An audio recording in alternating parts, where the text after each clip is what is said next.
Ever wondered how pro traders trade news events in Forex? You've seen red folders in the calendar, but what does it actually mean? Today, I'm gonna break it down in simple terms, how to trade economic data the right way without guessing. When you're looking to trade economic data, rule number one, don't trade before the data release because it's called guessing. And guessing is not a part of trying to get good at fundamentals. We're not in the guessing game. We need to learn to react. After the data comes out, react to the data. Waiting for the actual print, that's when the real opportunity shows up. And this is what traders do to understand fundamentals, and this is how we can take control of the best tradable opportunities. Also, before the data comes out, you need to ask yourself, what kind of data is this? Because every data point has a different weight to the markets. Let me explain. Growth data, things like GDP, retail sales, PMI, these things tell you how fast the economy is expanding.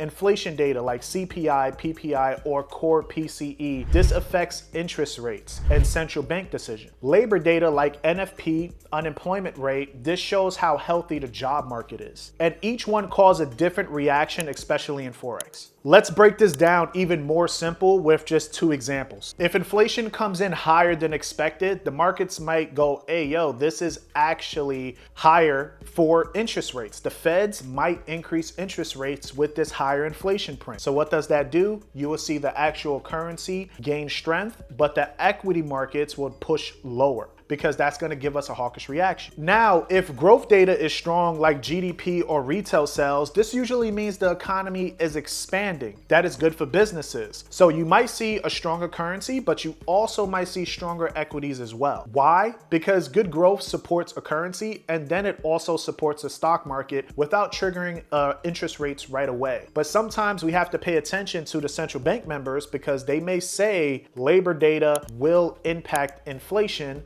but at this time around, they're obviously saying that labor data is not impacting inflation. So this is why we'll see growth data both rise, currency and the stock will also increase. But here's right now a game plan when trading economic news. One, wait for the data to come out, don't guess. Number two, identify what category the data falls into. Is it growth, inflation, or labor? Number three, compare actual versus expected. That's what moves the markets, because in some folders, like if you're looking at some websites, you're only gonna get the previous and you're going to get the actual and the forecast. But usually when the data comes out higher, you'll be expecting a big move. When it comes to trading economic data, you want to pay attention to the surprise prints. Usually this is where you get a high and a low expectation that is bigger than the actual forecast. Makes sense? Because if you're trading growth data, for an example, and the forecast is at a certain number, saying like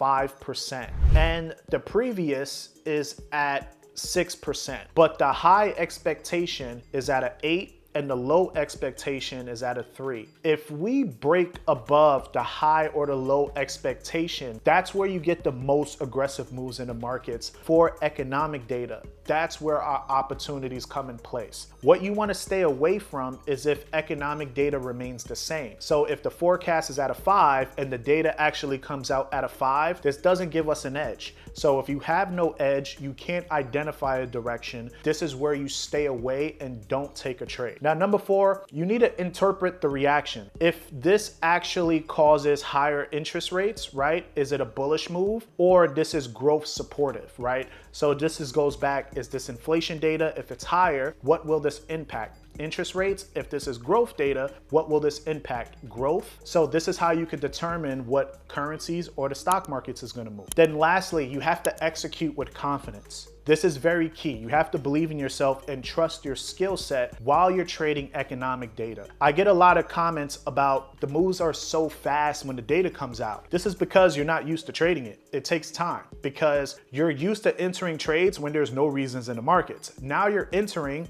where everybody is paying attention to the markets. So yes, the moves is going to be fast, but you're going to train yourself how to take advantage of it, because through that process, you're going to understand what's going on, which direction the currency should go, and whenever the data comes out as, and you're gonna start learning how to execute those trades. But I really hope this video helped you guys out. Again, if you guys have any questions, do not hesitate to reach out. And I also trade these events every single day live with my private group. And right now I do have a promo going out for 25% off on the group. So if you guys are interested, just let me know in the comments or message me on IG. I'll be happy to help you guys. Don't be afraid to trade economic data. Learn to get better at it. Learn to take advantage of it, because these are where the no-brainer opportunities come.